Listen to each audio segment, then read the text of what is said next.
Companheiros e companheiras, amigos e amigas, este é o nosso canal. Eu sou o professor Antônio e hoje nós vamos falar sobre julgamento ilegal e imoral. Quando nós tratamos de julgamento ilegal e imoral, nós tratamos de um julgamento feito pela Lava Jato, onde o juiz tinha aspiração política, ele esperava sair candidato a presidente no futuro e, desta maneira, disputar com alguém que ele estava querendo pôr na cadeia. E por que é que ele estava querendo pôr na cadeia? Exatamente para limpar o seu caminho. E quando nós falamos em julgamento imoral e ilegal, nós também falamos sobre a profissão que nós temos que respeitar nossa profissão para sermos respeitados. Eu, por exemplo, como professor, eu posso botar apelido nos meus alunos. Eu posso chamar meus alunos, principalmente apelido por problemas ou defeitos ou necessidades físicas da pessoa. Eu posso apelidar a pessoa por uma deficiência física. Eu, como professor, poderia fazer isso com meus alunos, apelidar meus alunos por uma deficiência física.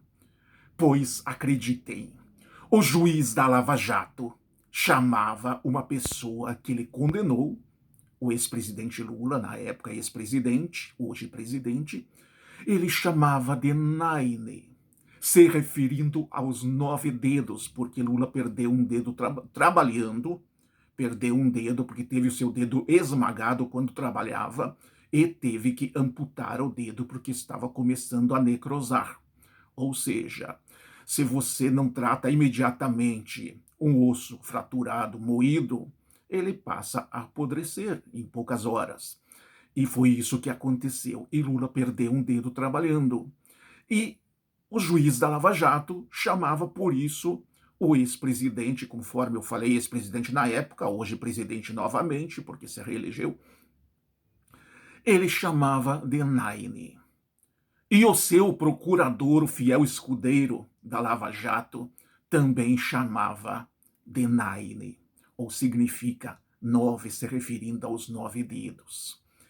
Eles condenaram o presidente Lula, na época, a 9 anos e 3 meses de reclusão. 9 de novo, referência ao Naine. Ele era um juiz sério? Ele estava arrumando a carreira política dele, utilizando o cargo de juiz, ele era um juiz sério? Ele condenou por fatos indeterminados. E hoje, quando alguém pergunta, ele fala: mas as pessoas que o Lula indicou roubaram. Ninguém pode ser condenado pelo roubo do outro, ninguém pode ser condenado pelos erros do outro. É como se eu fizesse assim: tal pessoa roubou, então o pai dele tem que ser preso, a mãe dele tem que ser presa, ou o irmão dele tem que ser preso. Isso é um absurdo. Alguém assalta uma pessoa na minha rua, então eu sou culpado? Eu tenho que ir preso porque alguém assaltou uma pessoa na minha rua? Gente, não existe isso.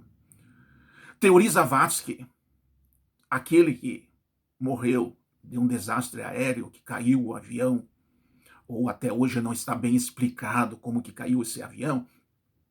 Teori Zavascki disse: Sérgio Moro tem umas práticas medievais com o juiz. O que Teori Zavascki disse com isso? Que os métodos que o Sérgio Moro utilizava eram os piores métodos possíveis, que ninguém utilizava isso, só se utilizava na Idade Média, quando queimava-se mulheres por bruxaria. Então, isso é o absurdo do julgamento. E agora, quando Dias Toffoli fala que aquilo não era justiça, que foi um erro de justiça, eu não acredito que foi um erro de justiça. Foi alguém que utilizou a justiça para cometer erros ou para cometer crimes. Então, desta maneira, tanto o juiz, que chamou sempre o presidente Lula, Denaine, assim como seu fiel escudeiro, o desembargador que chamava Denaine, eles cometeram, não foi erros. Eles não erraram porque eles queriam fazer isso. Eles cometeram um crime e pelo qual eu espero que ainda eles sejam punidos, que eles ainda tenham a sua punição, porque o que eles fizeram não se faz com ninguém. Eles prenderam uma pessoa sabendo que não tinha motivo para prender, sabendo que não tinha motivo para processar. Prova disso é que os processos foram anulados por falta de provas. Então, esta é a prova maior. Se você não tem provas, fatos indeterminados não é prova. Se você não consegue determinar o fato, como que você está dizendo que a pessoa cometeu o crime? Vou repetir. Se você não consegue determinar o fato, ou seja, você não sabe o que a pessoa fez, como é que você determina uma pena? Eu posso determinar uma pena por uma coisa que eu não sei o que é? Não posso.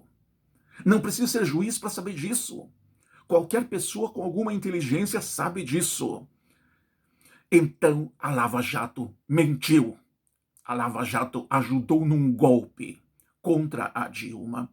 A Lava Jato usou um golpe para derrubar o PT. E a Lava Jato utilizou-se deste golpe, juntou-se com as empresas de comunicação lideradas pela Globo, não quer dizer que as outras não participaram, mas lideradas pela Globo. E desta maneira, eles cometeram um crime, prendendo uma pessoa inocente. E o juiz da Lava Jato, o procurador da Lava Jato, toda vez que são perguntados, eles apontam para todos os lados, atiram em todas as direções, mas não dizem por que condenaram. Eles não sabiam por que condenaram, ou melhor, é como eu sempre disse, eles sabiam.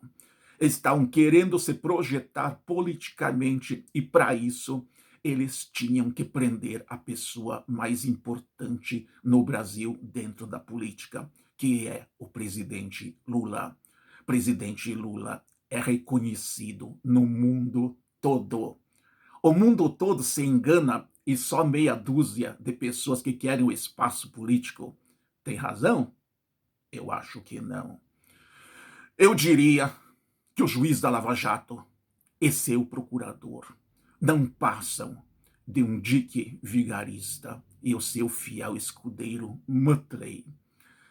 Curiosidade que o Deltan, 9 meses depois da posse como deputado, foi confirmada a sua cassação. Já podemos chamar Deltan Dallagnol de Naime, do jeito que ele gosta. Podemos? Não vamos ser baixos, não vamos chamar de Naime, porque isso é com eles. Se você gostou, curta, compartilhe, inscreva-se no canal e nós agradecemos porque nós precisamos da sua ajuda para desta maneira nos sentirmos motivados. Fiquem com Deus.